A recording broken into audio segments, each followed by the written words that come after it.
Então, como eu falei para vocês, a radiologia, ela é uma das cadeiras mais importantes em relação a todas as áreas da odontologia, principalmente a implantodontia, tá bom? Eu fiz junto com o meu colega, o Dr. Carlos Augusto Brandão, que é radiologista. Eu não sou radiologista, mas eu tenho um laboratório de radiologia. Tenho 2 laboratórios na minha cidade, eu sou de Porto Alegre. Não sei se tem algum gaúcho aí na turma, mas eu fiz a especialização em Curitiba, o mestrado iniciei, tive que interromper, mas tudo em implante. Mas a parte de radiologia é uma parte que a gente domina bastante, e como eu tenho as clínicas, fica mais tranquilo para mim poder falar para vocês sobre isso, tá bom? Para eu poder falar para vocês. Enfim, então, na implantodontia, a radiologia é um dos principais caminhos que a gente tem a percorrer. A imagem ideal, o que, que seria? É a combinação de diferentes técnicas radiográficas, né? Para que se consigam os melhores resultados com o quê? Com o mínimo custo financeiro, o menor dose de radiação possível. Custo financeiro é difícil, porque melhores os equipamentos que nós adquirirmos para termos imagens boas, o custo é bem maior, né? Conceito de ALARA. A LARA é a menor radiação quanto possível. Isso é você saber. Avaliação radiográfica. Então, ela representa um dos mais importantes passos na avaliação pré, pós e transoperatórias dos implantes osteointegrados. Bom, aqui no IPO, eu ia falar para vocês da ficha clínica. Nós temos uma ficha de anamnese que vocês todos têm que preencher, mas vai ter a oportunidade para vocês fazerem terem essa informação. Nessa ficha clínica, a gente faz um exame clínico, uma anamnese bem completa do paciente, pedimos exames laboratoriais, modelos de gesso e os exames por imagem, que é a nossa principal foco de hoje. Bom, quanto a existe uma classificação dos pacientes. Bom, paciente ASA1, isso vocês vão preencher na anamnese, é um indivíduo saudável normal. Paciente ASA2 é um indivíduo com doença sistêmica leve a moderada. Por exemplo, um tipo de doença sistêmica moderada seria a hipertensão. ASA3 é um indivíduo com doença sistêmica grave limitante, porém não incapacita, ele não está incapacitado de receber implantes. Por exemplo, uma diabetes compensada, né? Uma cardiopatia que esteja compensada, é um ASA3. ASA4 é um indivíduo com doença sistêmica grave limitante. Ele está incapacitado de fazer os implantes. Por quê? Porque ele corre um risco de vida. Então, a gente não tem como. ASA4 teria que um indivíduo que está internado, alguma coisa desse tipo. E o ASA5 é um indivíduo moribundo com sobrevida de 24 horas. Isso é só porque vocês preenchem o tipo de paciente que vocês vão atender. No máximo, o que vai acontecer aqui é um ASA3, né? Exames laboratoriais. A gente pede o hemograma completo, glicose, coagulograma, e, eventualmente, exames de urina e um eletrocardiograma com avaliação do cardiologista. Bom, o hemograma completo, vocês não precisam estudar o hemograma completo. São coisas básicas para vocês saberem como conduzir o paciente. O hemograma completo, quando o paciente está com uma taxa inferior, mais baixa do que os valores de referência de eritrócitos, hemoglobina e hematócrito, significa que esse paciente está com anemia. Ele pode ou não fazer o implante? Aí a gente vai ter que avaliar. Mas isso a gente vê no hemograma.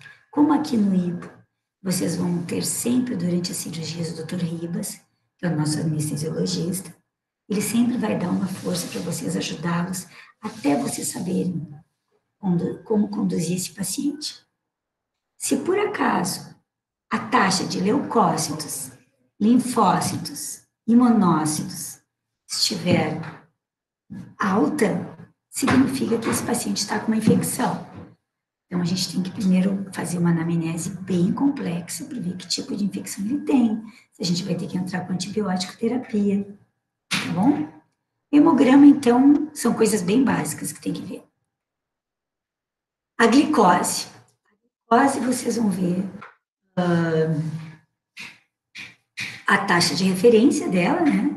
Mas aquela taxa de referência também não é uma coisa muito precisa. Então, a gente pede um exame de hemoglobina glicada. A hemoglobina glicada vai nos dar exatamente a variação que teve entre 60 e 90 dias.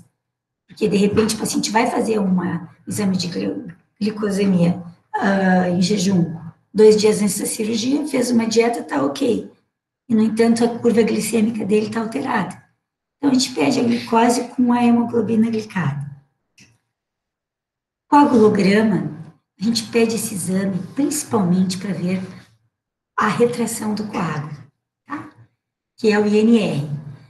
Ele está numa limite de mais ou menos de 1 a 1,3, seria o ideal para a gente fazer a intervenção.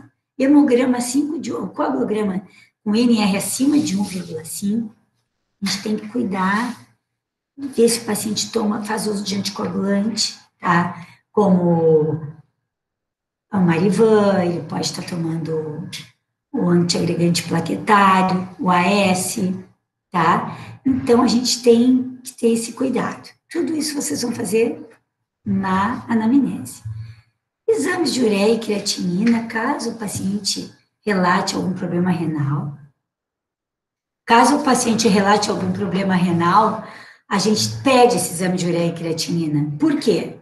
Porque a gente tem que ver a excreção dos materiais dos medicamentos que eles vão estar tomando, que nós vamos administrar. Então, a gente pede o exame de urina, de creatinina e ureia para ver isso, se o paciente relatar alguma coisa. E um eletrocardiograma, se for o caso de ser um paciente cardíaco, com algum histórico, então a gente pede um eletrocardiograma com a interpretação do cardiologista. Se bem que vocês estando aqui com o Dr. Ribas, ele sempre vai orientá-los, tá bom? Então, a função renal é mais para saber sobre os medicamentos. Assim, tem casos que se pede raio-x de tórax. Caso o paciente relate algum problema, aí a gente pede um raio-x de tórax, mas também é muito raro. Bom, então nós vamos entrar propriamente agora nos exames por imagem. Tá? O objetivo dos exames por imagem seria avaliar a qualidade e a quantidade óssea do paciente. Esse exame, ele vai diagnosticar o quê? Apenas as lesões de tecidos duros do paciente. Exame de imagem, ele não vai conseguir visualizar uma alteração patológica de tecido mole, mas de tecido duro, sim.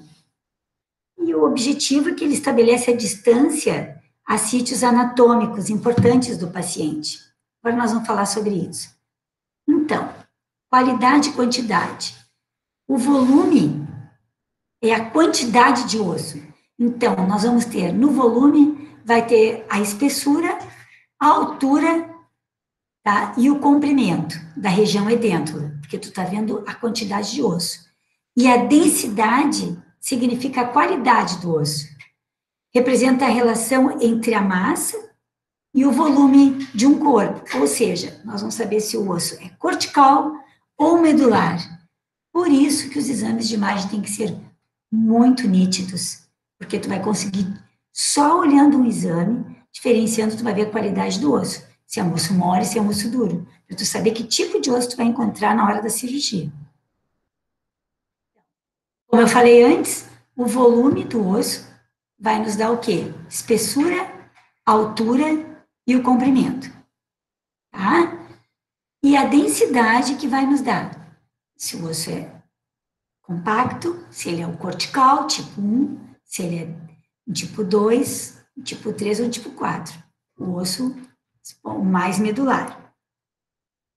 Certo? Mediante isso, vocês já tiveram a aula de implantes, diferentes tipos de implante, né? Por isso que eu falei antes para vocês sobre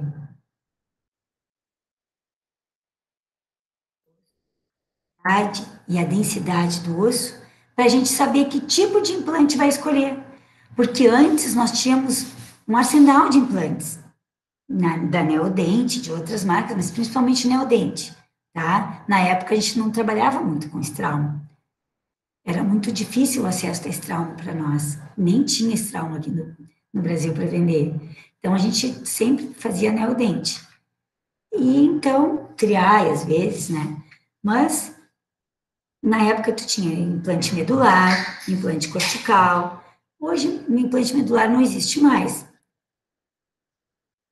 Drive, Titamax Conimorse, Alvin, hexágono externo, hexágono interno, WS, que a gente nem se usa, mas todos esse arsenal de implantes, eles eram confeccionados mediante o tipo de osso, que agora, com o Graham-Morse, é um implante só para qualquer tipo de osso, né?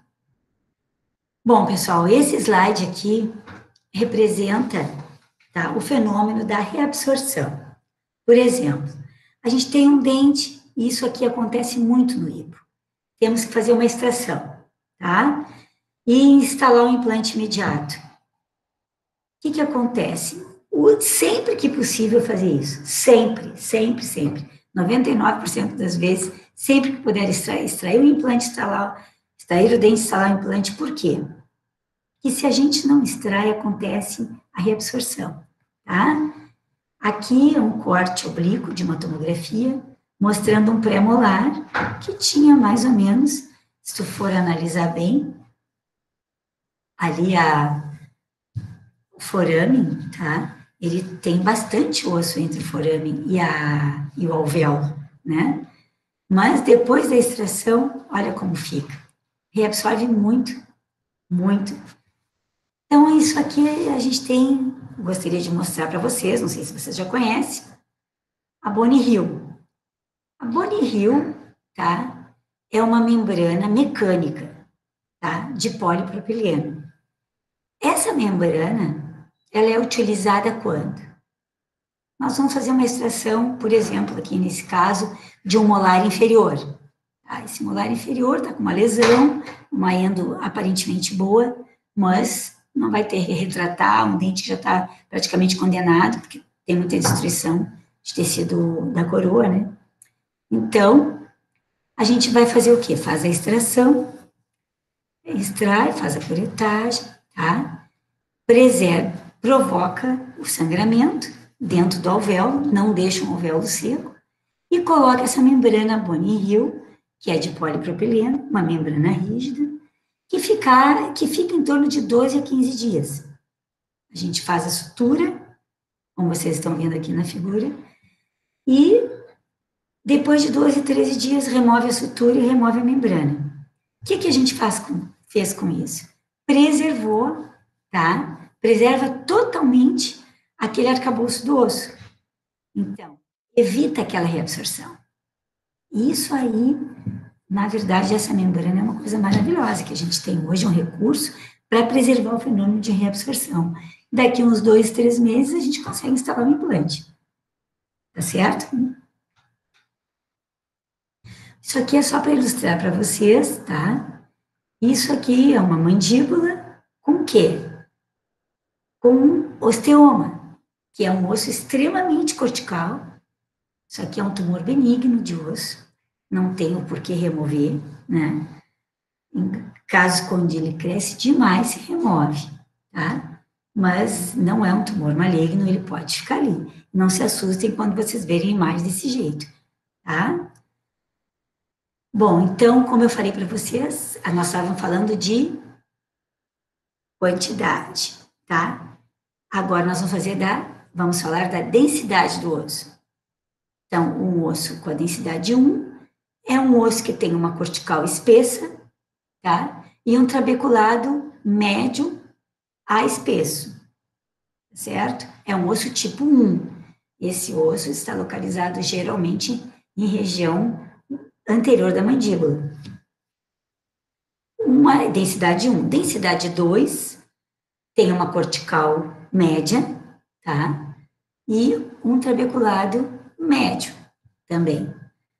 Densidade 3 tem uma cortical fina, tá? E um trabeculado bastante poroso. E a densidade 4, uma cortical extremamente fina, muito fina, e não tem praticamente nada de densidade. Esse é o osso tipo 4. E existe hoje na nomenclatura um osso tipo 5. O tipo 5 é um osso lamelar, um osso formado logo após a extração dos dentes, tá? Após o coágulo, vocês já ouviram aulas de anatomia, né? Após a formação de coágulo, 21 dias já tem uma matriz óssea e já começa a formação de um osso lamelar. Esse é um osso tipo 5. Mas esse aí não dá nem para a gente fazer nada, né? Acho que a gente nem coloca aqui na aula. Bom, então, como eu falei para vocês, exame de imagem serve para quê? Para a gente ver alterações patológicas dos tecidos duros do paciente. Por exemplo, aqui. Isso aqui é uma imagem panorâmica, tá? Que um plantodontista fez um guia ali na região de 36 e 37 para instalar implante. Ele fez um guia de implante para instalar o implante. E mandou o paciente na clínica radiológica fazer uma panorâmica. Ele não viu que ali tinha, na região de 47, 48, existe um siso incluso com uma lesão. O que é essa lesão? Essa lesão pode ser 3 tipos de patologia. Pode ser um cisto dentígero, pode ser um ameloblastoma e pode ser um ceratocisto, né? Nesse caso aqui, pessoal, essa imagem é de um ceratocisto. Por quê? Porque vocês podem ver as corticais... Não tem uma pontinha para mim. Tá. Ali vocês podem ver que o cisto, ele é grande, mas ele não destrói a cortical. Ele destrói toda a medular sem destruir a cortical, em volta de um dente incluso. Então, geralmente é um ceratocisto, tá? Aqui, por exemplo, é um outro caso. O ortodontista solicitou uma panorâmica porque tinha um canino incluso e um canino deitado ali, bem na vestibular. Ele encontrou o quê? Um terceiro molar, um 48, totalmente incluso, inclinado para vestibular e com um ceratocisto imenso. Nesse caso aqui, desse ceratocisto grande, não tem como a gente fazer uma extração com esse ceratocisto desse tamanho. A gente tem que primeiro fazer uma descompressão dessa lesão. Faz uma incisão, a gente faz uma cânula com uma luvinha estéreo, a gente faz um caninho e coloca ali. Faz essa drenagem, depois que drenou toda essa lesão, uns 2, 3 meses depois se extrai o siso. Tá bom? Quando é lesões grandes demais, como essa aqui. Bom, então, tanto a ameloblastoma, como o ceratocisto, como o cisto dentígero, eles são lesões que estão envolvidas com dentes inclusos. Geralmente 80% na mandíbula. O ameloblastoma, então a gente diferenciou como? Ceratocisto destrói a medular toda, né, sem atingir as corticais. É um ceratocisto.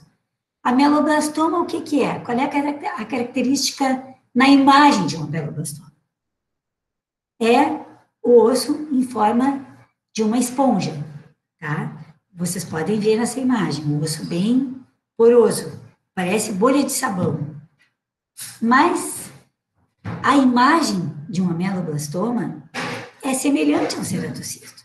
Destrói uma grande parte de osso. Mas qual é a característica do ameloblastoma? Ele não destrói o ápice das raízes, tá? Aliás, ele destrói o ápice das raízes e destrói as corticais, coisa que o ceratocisto não destrói a cortical.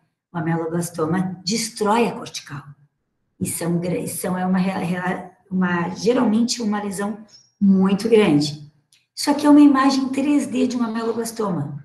Vocês estão vendo a destruição do ápice das raízes? Então, destruiu o ápice das raízes, ameloblastoma. Não destruiu, ceratocisto ou cisto dentígero. Aí nós vamos ver a diferença do cisto dentígero para esses dois. Bom, gente, nesse caso aqui, esse paciente com esse ameloblastoma desse tamanho, vocês estão vendo ali a medida do ameloblastoma, destruiu uma hemimandíbula total. Nesse caso aqui, o tratamento, o que que é? Isso aqui é um ameloblastoma multicístico. Existe o ameloblastoma unicístico e o ameloblastoma multicístico. Um ameloblastoma unicístico, o tratamento é a remoção da lesão. Um ameloblastoma multicístico, remove a lesão e faz o tratamento do paciente com câmera hiperbárica e após uma prótese, né? Porque ele fica sem a parte da mandíbula, quase a metade da mandíbula, nesse caso aqui. Cisto dentígero. Então, eu falei que os três tinham semelhanças, eles eram bem semelhantes, todos eles ligados a dentes inclusos. Cisto dentígero, a diferença entre o ameloblastoma e o ceratocisto é que ele também está envolvido em dentes inclusos, mas ele causa migração dos dentes vizinhos. Os outros não. Ele expande tanto que ele causa migração. Então, eles são bem semelhantes. Vocês não podem admitir para o paciente 90%, é um cisto dentígero, é um ameloblastoma, sem fazer um anátomo patológico.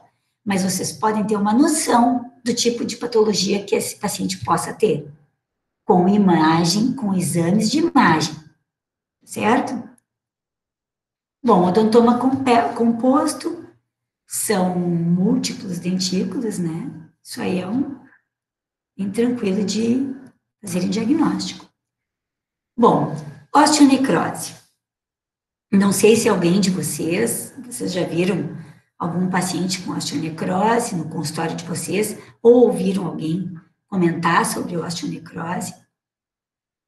A osteonecrose é uma imagem difícil da gente fazer um diagnóstico por imagem. Clinicamente, ainda é um pouco mais tranquilo, mas para quem tem uma rotina maior. Porque a osteonecrose, ela, no exame por imagem, pode parecer um sequestro ósseo. Tu não sabe se é um sequestro ósseo ou uma osteonecrose. Então, a gente vai ver clinicamente. Clinicamente, aquele osso, ele tá mole, como se fosse, assim, uma massa, bem mole. Tu vai raspando, quanto mais tu raspa, mais sai. Esse é a característica da osteonecrose, tá? A osteonecrose, hoje em dia, pessoal, ela é causada por quê? Na odontologia, hoje, é uma coisa que está muito bem explorada, muito bem, como é que eu vou dizer para vocês? É um conflito que existe, mas a gente tenta resolver da seguinte forma. Mulheres, tá, com mais de 50 anos, que estão na menopausa. A maioria dessas mulheres fazem uso do alendronato, né? Então, existem N tipos de alendronato. A gente não sabe, antes a gente não sabia se alendronato injetável ou via oral pode, injetável não pode. Existia uma polêmica em volta disso. Então, vocês na anamnese já perguntam, o paciente toma alendronato, desculpa. A gente pega, vê por quanto tempo ele toma esse alendronato, tá? E pede um exame de CTX, que é um marcador de reabsorção óssea. Ele vai no laboratório, retira o sangue, esse exame fica pronto no mesmo dia, tá? Quando é abaixo de 100, ele tem alto risco de osteonecrose. Então, é contraindicado qualquer tipo de cirurgia, tanto instalação de implantes, quanto uma extração de um dente. Vai causar osteonecrose, pode causar osteonecrose, não que vá, pode causar osteonecrose. De 100 a 200, esse paciente tem um médio risco de osteonecrose, tá? E acima de 200, tá? ele é um baixo risco. Então, a gente faz, mas sempre controla e vê com o paciente qual que tipo de alendronato ele toma e o porquê. Se a pessoa tem osteoporose, não chega, não, se tem osteopenia só, e conversa, pede para o paciente conversar com o ginecologista ou com o endocrinologista e ele vê qual é a necessidade de administrar um alendronato desse porte, né? Mas isso aí é fora da nossa área, é só para você saber, tá bom? Bom, uma imagem também que aparece bastante, que vocês podem também ficarem confusos. Uma imagem radiolúcida, aqui, por exemplo, nesse premolar. Essa imagem radiolúcida fora do osso, tá? Na região de seio maxilar. O que quer dizer aquilo ali? Eu não sei o que quer dizer aquilo ali. Aquilo ali é um enfisema, tá? É causado por quê? Vocês podem ver aqui, ó, o endodontista foi retratar aquele canal do premolar, segundo premolar, e houve uma abertura maior no ápice quando ele foi injetar hipoclorito, solução de Milton, injetou e foi para cima e causou um enfisema. Por exemplo, aqui, nesse corte axial, tá, ali no meio, é um enfisema, aquilo ali é a bochecha do paciente, tá? Nesses 3 cortes axiais, é a bochecha do paciente. Ali, esse enfisema foi causado por quê? Provavelmente pelo jato de bicarbonato, quando tu faz uma profilaxia, faz uma remoção de tártaro e faz um polimento com um jato de bicarbonato. Aquele jato, se a gengiva do paciente já estiver com alguma abertura propícia para isso, causa um enfisema. Na hora o paciente tem uma dor horrível e fica o edema imenso. Na hora, é na mesma hora, já aconteceu isso, eu já vi. Ele fica com o rosto enorme e aí aquela dor desesperada. Aí já levaram lá na clínica na hora, porque o dentista praticamente não sabe o que é isso. A gente fez a tomografia e faz os cortes axiais para ver. Tu vê direitinho o enfisema ali. O tratamento é corticosteroide, né? Decadron na muscular, intramuscular, tá? E laser, porque aí ajuda bastante a dor. São os cortes oblíquos de uma tomografia com, vocês estão vendo ali, ó, as setinhas, com o enfisema na bochecha. Tudo aquilo ali daquele tamanho, imagina o tamanho do rosto do paciente. O jeito que não estava nessa hora aqui, né, da foto, da tomografia.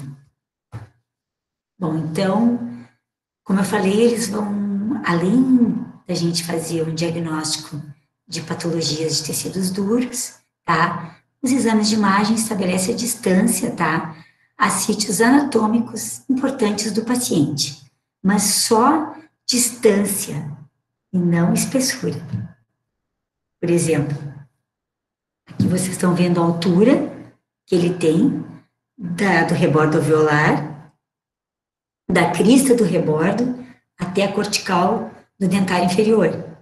Mas não é, aquilo ali é a altura. A espessura a gente não consegue medir por imagem, um exame de imagem. Agora nós vamos entrar mais ou menos na anatomia radiográfica. O que a gente precisa saber? Na aula de anatomia com o Júlio, vocês viram bastante os acidentes radiográficos anatômicos que a gente tem importantes, né, na face. Então, a implantodontia, ela tem como base seus planejamentos a anatomia e a localização de estruturas importantes serem preservadas. Então, a gente tem a anatomia e as estruturas que a gente tem que preservar, certo? Nós vamos nos deter na região da parte inferior do crânio para baixo, do terço médio do crânio para baixo, tá bom? Nós vamos ver aos acidentes que estão relacionados aos incisivos, aos caninos, pré-molares e molares. Na maxila, quais os acidentes principais que nós temos que ter conhecimento aqui? As partes anatômicas principais. Nós temos o quê? Espinha nasal, tá? Palato duro, temos a região de Tuber, temos o assoalho da fossa nasal, tá? Temos a crista, a região inferior da crista, tá? Forame incisivo, tá? Então, agora nós vamos ver relacionados aos incisivos superiores. O anatômico que nós temos nos incisivos superiores é o forame incisivo e o canal nasopalatino. Uma imagem 2D, ele aparece radiolúcido. A pessoa pode confundir com uma lesão. Não é, né? Então, entre os incisivos, alguma imagem radiolúcida, já imagina que é o forame, tá bom? E ali é o canal. Esse corte sagital, a gente consegue ver o forame e o canal nasopalatino. Então, tu consegue ver bem definido onde tu pode instalar um implante, tá bom? Aqui são os cortes oblíquos da tomografia. Então, nós vemos ali o forame e o conduto nasopalatino, tá? Daria para colocar um implante aqui, não daria? Um implante de 3,5, sem chegar preservando aquela cortical ali, o conduto, né? Do canal. Bem, então uma imagem periapical, a gente está vendo o quê? Numa periapical dos incisivos. A gente consegue ver o quê? A espinha nasal anterior, que ela é bem radiopaca, tá? Os cornetos ou conchas nasais inferiores, que são bem radiolúcidas. E aqui, entre as raízes dos incisivos, a gente consegue ver o forame, tá? Nasopalatino, que também é radiolúcido. Não tanto como os cornetos. Os cornetos são bem mais radiolúcidos. Cornetos, e ó, forame, radiolucidez menor, tá? E os cornetos são bem radiolúcidos. Isso é na região de incisivos. Sutura intermaxilar também se vê nessa região, tá? As corticais da sutura intermaxilar. As estruturas que a gente tem que ter cuidado em relação aos caninos. Então, em relação aos incisivos centrais, que eu mostrei para vocês, o foramen, tá? E o canal nasopalatino, é porque em casos de protocolo, pacientes isentados, a gente usa essa estrutura para instalar um implante. Quando nós não conseguimos distribuir bem os outros implantes pela deficiência óssea do paciente, ali é um osso bom para a gente fazer uma instalação de implante, porque é um osso que tem cortical dos dois lados. Então, a gente consegue ter um travamento melhor, tá? Por isso que eu falei sobre os incisivos. Agora, sobre os caninos, a gente vai ter o pilar e a fossa canina, tá? A fossa nasal e o seio maxilar.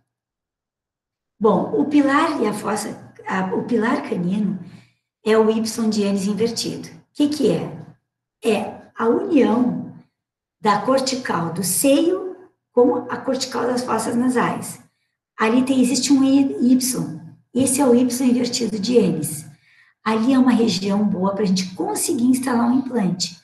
Às vezes o paciente não tem osso nenhum. Nessa região a gente encontra osso para ancorar o implante. Por incrível que pareça. O Dr. Dalton hoje colocou um implante numa paciente que não tinha osso nenhum, colocou um implante de 17 no Y de Enes, porque 3,5 por 17, porque ali tinha osso para tu conseguir travar um implante. Então, são acidentes que vocês têm que ter muito isso nítido para vocês, certo? Ali, ó, cortical do seio e a cortical do assoalho das fossas nasais, desculpa. Cortical do seio e o cortical das fossas nasais. Então, aqui os cortes oblíquos, tá? que a gente consegue ver aquela região ali bem cortical. Ó. Fossa nasal, seio maxilar. Naquela cortical a gente consegue dar uma leve inclinada e instalar um implante ali e ter o travamento desejado. Tá? Então, as estruturas relacionadas agora a premolares superiores. O que a gente tem que cuidar na região de premolar? O assoalho do seio e a fossa canina. Tá? Assoalho.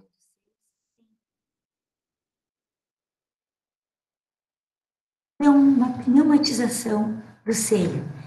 A pneumatização do seio é um fenômeno que acontece, não tem uma etiologia certa do que, por que causa por que esse paciente tem o seio pneumatizado. Supõe-se que seja uma pressão do ar dentro da cavidade nasal. Tá?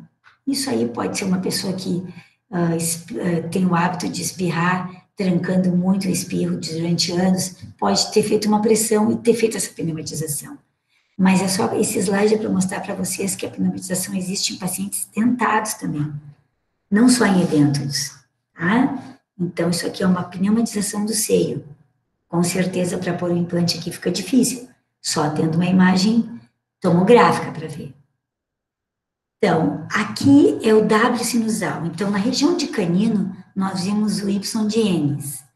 Na região de premolares, nós vamos dar ênfase ao W sinusal. O que é o W sinusal? É o septo que existe dentro do seio. O seio, o ideal é que se ele não tivesse um crescimento de osso, mas às vezes ele tem. E esse septo se chama W sinusal. A gente tem que, num caso desse, o paciente tem que fazer levantamento do seio para pôr implante, teríamos que fazer 2 janelas ósseas ali para fugir desse septo. No caso de não fazer levantamento de seio, vamos supor, vou extrair esse premolar aqui, segundo premolar, tenho que pôr o implante? Posso pôr o implante, por quê? Provavelmente, gente, esse paciente tem um osso por trás daquele premolar. Então, eu posso extrair aquele pré, colocar um implante que vai ter um travamento bem naquela região do W sinusal, que é uma região extremamente cortical. Eu vou conseguir travar o implante ali. Ele vai vir sem travamento algum, porque vai estar quase dentro do alvéolo. Ele vai travar lá em cima. Então, são acidentes que vocês têm que ter esse conhecimento, porque a gente tem que buscar o quê? A ancoragem do implante. Nós temos que ter essa ancoragem. Não adianta a gente pôr um implante e o implante travar com 10 newtons. A gente tem que procurar ancoragem sempre que possível. Bom, então nós vamos ver agora as estruturas relacionadas a molares superiores, tá? A molares superiores a gente tem o assoalho do seio e tuberosidade da maxila. O assoalho do seio maxilar, paciente que tem uma pneumatização, realmente o assoalho é lá embaixo, mas a gente tem que saber por quê, porque no assoalho existe a cortical.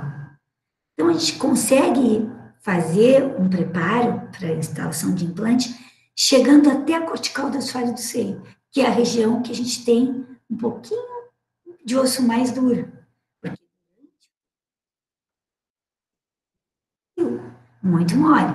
Então, vocês têm que chegar até a região da cortical do seio, tá bom? Aqui, a região de túber, lá embaixo cortical. Bom, existe, por causa da pneumatização ou por causa de extrações, existe a reabsorção do osso, tá? Essa reabsorção, esse slide aqui, mostra exatamente o fenômeno da reabsorção óssea. O seio foi feita uma extração na região de molares, o paciente não instalou implante nenhum. Lógico que o processo de reabsorção é violento ali.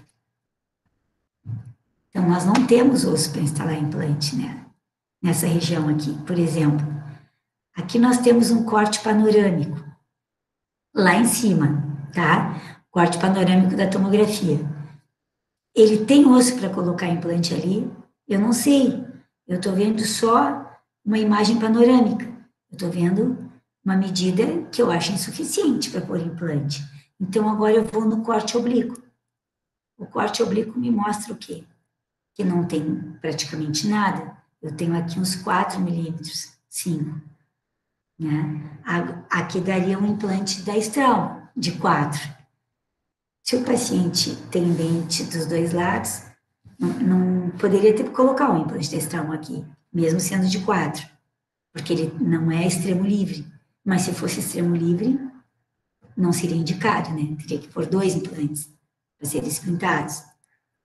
Mas isso aí vocês vão ver depois. Só para vocês verem aqui, ó, a cortical do seio e o implante travando na cortical do seio, tá bom? Então, ali, pessoal, vocês podem ver, houve um travamento. Ali é um implante curto, não é muito curto, ali é um implante de 8, mais ou menos. Tá? Mas houve um travamento. O paciente não precisou fazer enxerto ósseo, nada, tá com o implante ali tranquilo e a prótese, tá? Mas é uma região anatômica que a gente tem que ter muito cuidado. E o túber? A região de túber é um osso extremamente mole, muito poroso. Geralmente a região de túber é um osso tipo 4. A gente não vai conseguir travar um implante nessa região. Então, o que a gente faz? Usa um implante longo e procura o travamento aonde? No pilar pterigoide. O pilar pterigoide é essa região aqui, ó, onde tem as duas corticais, tá? A cortical do seio e a cortical do pterigoideu. Aí a gente consegue travar o implante nessas duas corticais. Uma ancoragem ali do implante longo numa zona de um osso extremamente macio, um osso muito poroso. A gente só encontra o travamento naquelas corticais, tá certo? Então, região de molar que a gente tem que cuidar. Ali tá bem direitinho a imagem para vocês verem, ó. As duas corticais e aonde a gente vai travar o implante. Bom, túber da maxila e aquelas corticais ali. Então, nós vamos passar agora para a região de mandíbula. Bom, vamos fazer um intervalo agora, tá bom? Voltamos às 15 horas, tá certo?